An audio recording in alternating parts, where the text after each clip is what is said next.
प्यारे बच्चों अस्सलाम वालेकुम।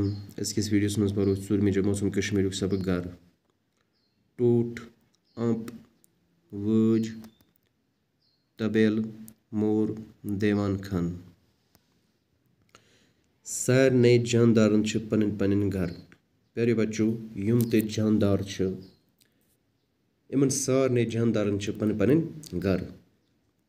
दोहस तिम और योर फेरान तो काम कार करान, यानी दोहस और योर फेरान आसान, यानी बेच पन काम कार करान।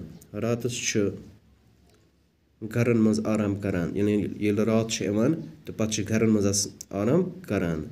पनुन घर प्रथ कंस टूट ये मोन घर, यानी पनुन घर ये प्रथ कंस टूट आसान, ये मोन घर।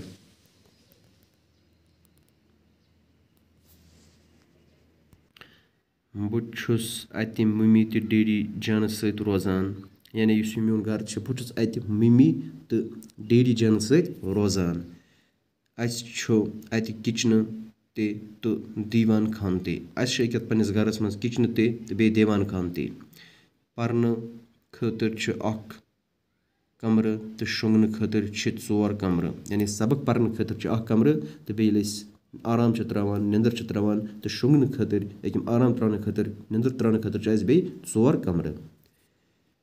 टेलीविजन रेडियो तो पलो छलच मशीन ते अत, यानी अत क्या कुछ चीज के घरस मज टेलीविजन रेडियो तो पलो छलच मशीन ते अत। मे घर खुश करान, यानी मे घर खुश करान। जानवर रातस आलिन मज रोजान, यम जानवर रातस आलिन मन रोजान। यमन आलिन यम ऐल यहिंद घर, यानी यम ऐल यमन आलिन मज जानवर रातस रोजान यहिंद घर। तिम थदन कुलिन पे ऐल बनावान, यम जानवर थदन कुलिन पे बड़न कुलिन पे ऐल बनावान। कहीं जानवर दोसन लरन हिंदन पशन मज तो बजन शेलन तल ते ऐल बनावान। आलिन मज यम ठूल त्रावान, यानी यम जानवर आलिन मज ठूल त्रावान। ठूलो मज नेरान बच्चे, यानी ठूलो मज क्या पत बच्चे नेरान। जानवर बचन दिवान आंप, यानी यम जानवर पत बचन पन आंप दिवान।